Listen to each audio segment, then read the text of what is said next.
Hi, I would like to show you the solution to the DoctorKattis problem. That is also a data structure problem that was part of a series of problems that Stephen Harlem put up.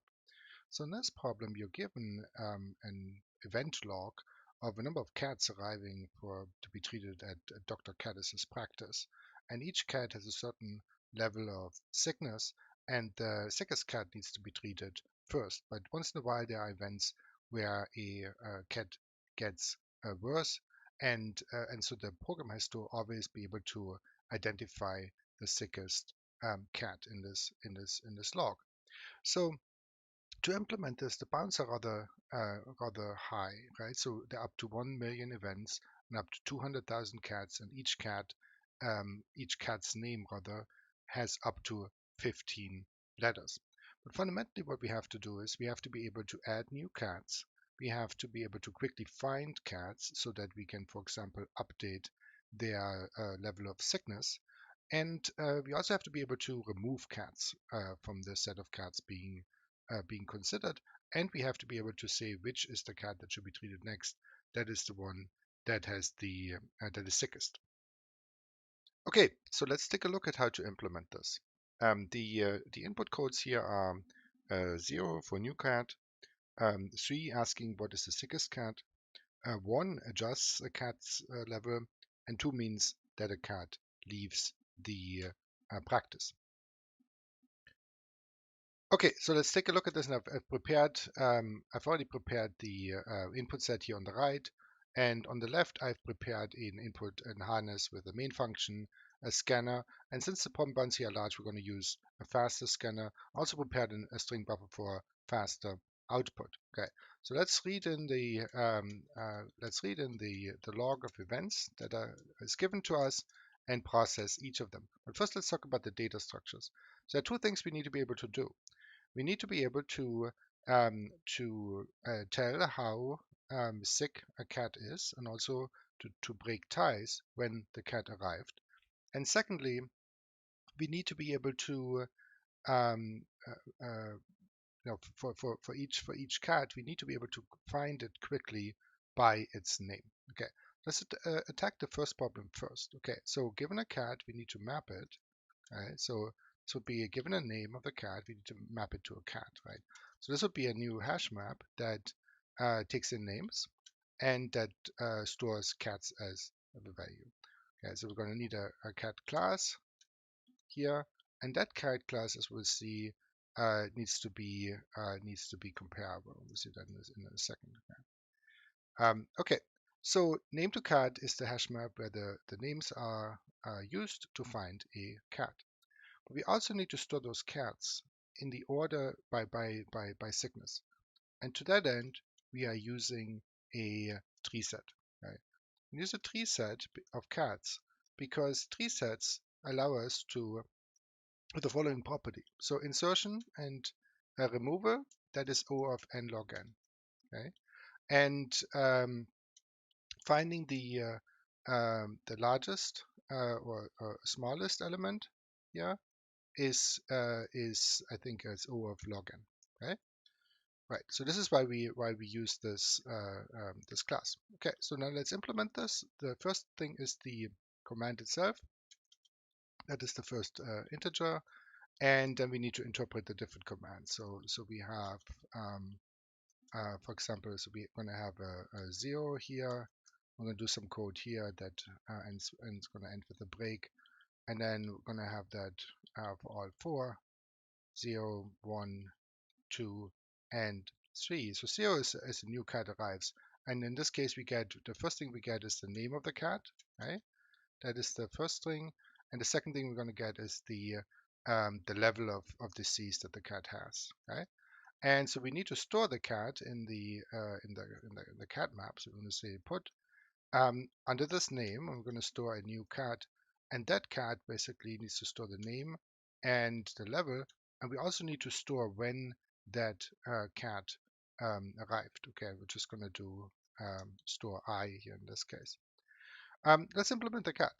So the cat here we'll see has internally it has a name, and it has a level, and it has its arrival time.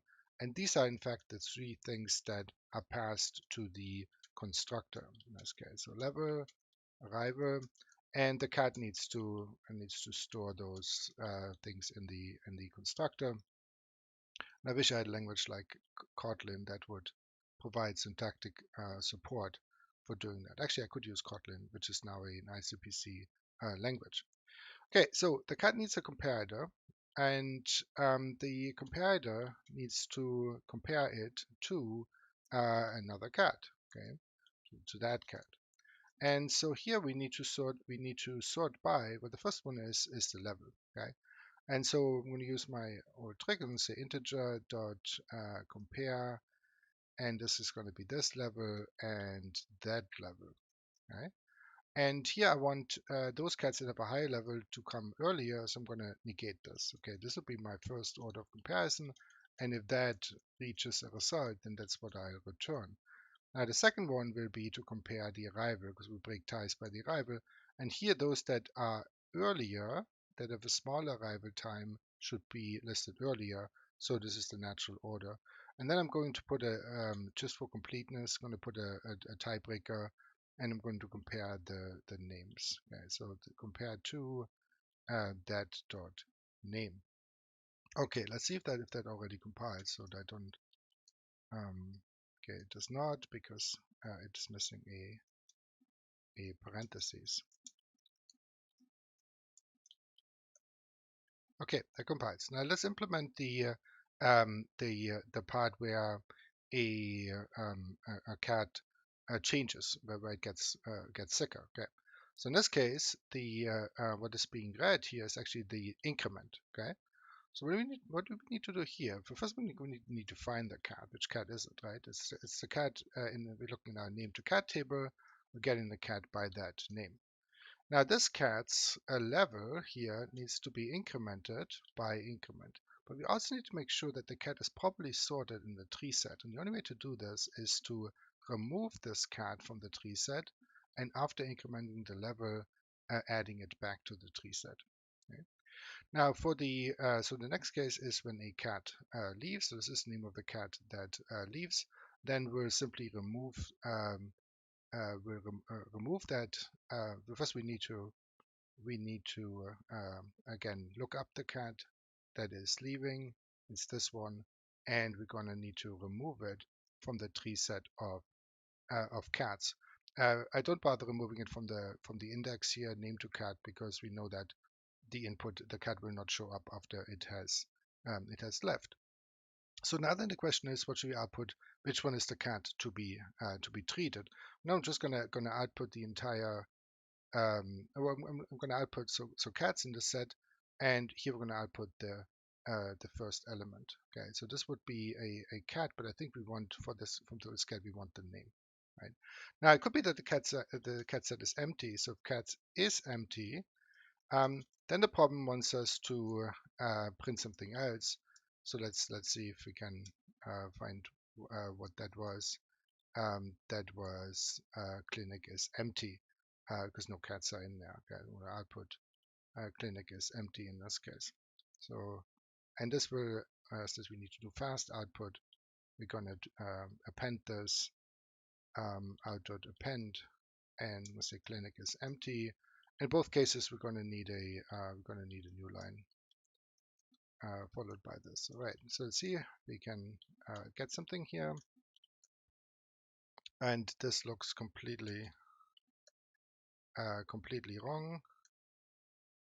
Let's see what we did wrong here. Okay, so we have our tree set of cats. Oh yeah, we better put the cats when the cats arrived. It needs to go into that tree set. Let's try this. And which cat? Well, we need to construct this cat here. Okay. So that's the cat that goes in both data structures. Okay, so we have this, and let's see. This gives us this answer here, and so let us submit this.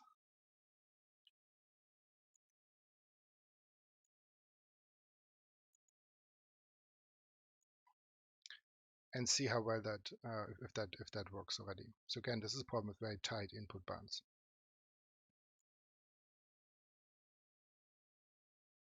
And the heavier test sets are at the end.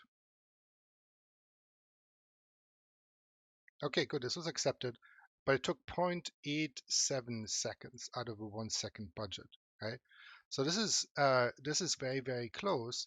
And the reason here for this is actually some inefficiencies in our scanner. In particular, the scanner converts all the bytes it reads into characters, uses a string tokenizer, and so on.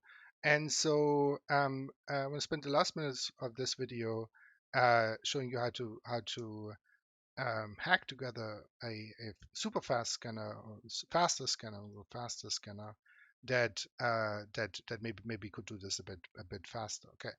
All right. So let's try that. Okay. So we want to create a faster scanner, and the faster scanner should also have the same the same APIs. We'll call it a faster scanner, and this faster scanner will it will let's say it will work on system.in. Okay, so it's going to create. We're going to read all the entire input. Okay, we're going to read all of this in one swoop, and we're going to use byte. Okay, not character for it. Okay. I'm going to say input is how many do I need? I'm going to need system.in.available. Okay, now this doesn't work if input is a keyboard, but here for us we know it is a file, and that's actually will tell us how big that is. Okay, we want to keep a track of the current position in this here, and we're going to keep track of the length that we read. So we're going to say the length is equal to, and here at this point, we're going to say system.in.read. We're going to read it into this buffer. We're going to try to read the entire number of bytes. Okay, this reads all of this as hopefully in one system call, maybe into one big byte buffer. It does not make characters out of it. We're going to need two methods. Okay, and to get the next integer, and we're going to need a method to get the next string. Now, when we process this, we are responsible for skipping whitespace and new lines. So it helps to have a method that skips whitespace in here. And so how do we skip whitespace while what we see in the input buffer at the position, right, is equal to, and we're going to use the fact that Kattis um, is pretty good because it has input validators to check that there are no extra spaces, no tabs or other things. And so we can just look for these, and we're going to skip those. Of course, we can do this only if we don't run over the buffer. So while this is less, and it's one of those white spaces, we're going to skip those. Okay. All right, so now let's see if we can use that. Now, to get the next string here, well, first it may have to skip some white space. Okay, so then we know the next character will be a string, and it starts at start. Start is pause. Okay, and now we're going to need a loop where we're going to take in all characters. Okay, with running out of space that are neither white space. Okay, so if it's not equal to a white space and also not equal to a line ending, okay, then we'll be consuming those. And at this point, we can actually already build a new string to return this because the string has a constructor that takes an array and a start, and it takes a length. Okay, so this gives us the next string here. Now for next int, I could now rely on this, but I'm going to try to make it maybe a little bit faster and just code this directly. So first I may have to skip white space, but I'm just going to compute my result directly using a conversion. Okay, so I'm going to say here while, and this would be while input um, while input pause here is a digits. Okay, so it's less than so it's and this, right? Oops. Input of pause less is equal to 9, And of course, it needs to be pause needs to be less. Okay, so while these strings are the case, we know we have a digit in front of us, and so we're going to process this digit. Okay, and say y is equal to times 10, and then we need to add this digit, and this digit is of course input of par minus the ASCII code for 0 in this case, and then we will have consumed this. Okay? Um, okay, let's see if that works. If we've got something. Yeah, in this case here, um, we're going to have to relay some of these exceptions out to the main function. And so here we're getting the right output. Let's see if that gives us a faster time. So we had 87 seconds to beat.